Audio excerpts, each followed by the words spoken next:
So I just watched Batman, the movie from 1966, and honestly, it's almost impossible to describe to someone who's only seen modern superhero movies.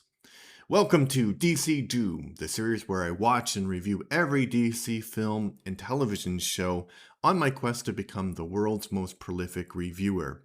This movie is completely unapologetically campy, and I kind of love it for that. Right at the beginning, Batman and Robin get a call that an inventor needs their help, so naturally they rush back to Wayne Manor, change into their costumes, drive to the airport, and board the Batcopter. That's already ridiculous. Then they need to climb down onto a yacht, so they drop a bat ladder. Not just a ladder, a bat ladder. It literally has a label on it that says Bat Ladder. This movie knows exactly what it is. Just as I was thinking, wow, those helicopter stunts actually look pretty dangerous. A shark jumps out of the ocean and attacks Batman while he's hanging from the ladder. So now Batman is fighting what appears to be a flying shark. The shark puppet is absolutely hilarious. It looks less like a real shark and more like an oversized toy. And then Batman defeats it using shark repellent bat spray. Yes, that is an actual thing in this movie.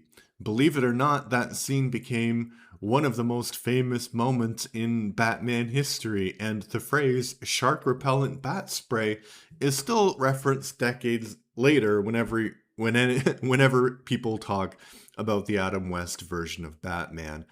Adam West is also fantastic. He's completely committed to playing Batman with total sincerity. That's the secret to why this works. Nobody is winking at the audience. Batman delivers every absurd line as though Gotham's fate genuinely depends on it. The more serious he is, the funnier the movie becomes. The villains are equally wonderful. This movie actually teams up Batman's four biggest enemies from the TV series. The Joker, played by Cesar Romero, the Penguin, the Riddler, and Catwoman. And Cesar Romero might be my favorite. One of the funniest pieces of Batman trivia is that Romero famously refused to shave his trademark mustache for the role. Instead, the makeup department simply painted white makeup right over it. Once you notice it, you'll never unsee it. Um, there's an early scene where the villains kidnap a scientist by pretending everything is perfectly normal on this yacht. The Joker is disguised as a butler, except he's still very obviously Cesar Romero wearing Joker makeup, and somehow everyone just accepts it. Yep, that's definitely the butler. It's delightfully ridiculous. The fight scenes are exactly what you would expect if you've seen the television series.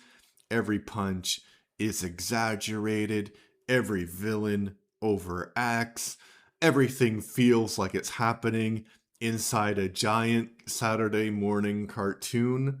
And honestly, that's part of the charm.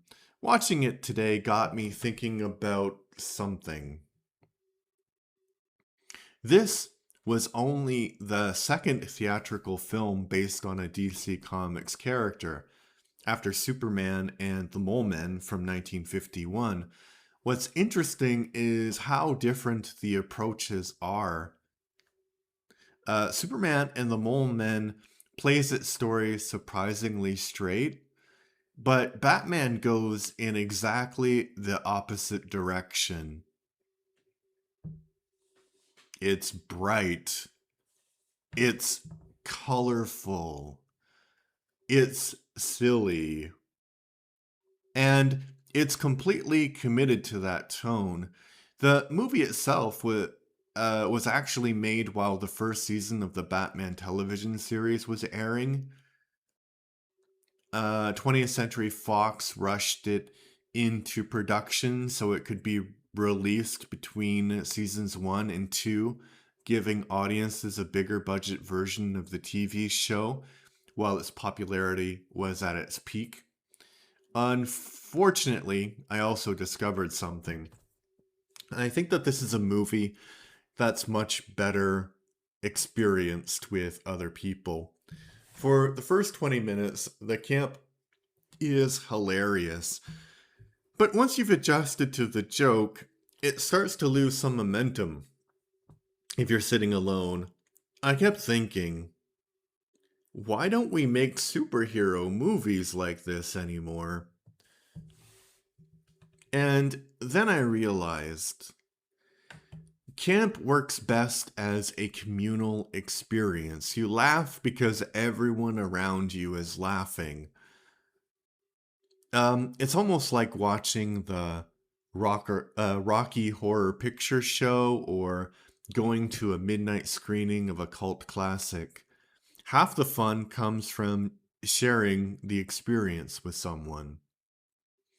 Nowadays, most people watch movies alone at home or with their partners or their family.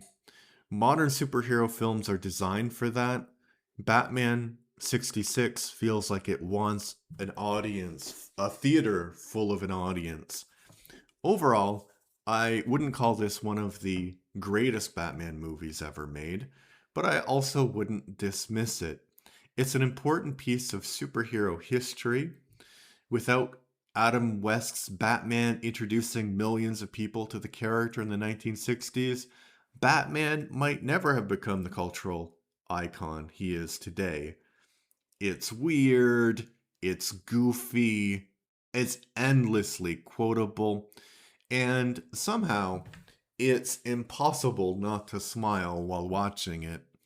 Thanks for watching, and if you like what I do, please like the video, subscribe to the channel, and leave a comment. Have a nice day.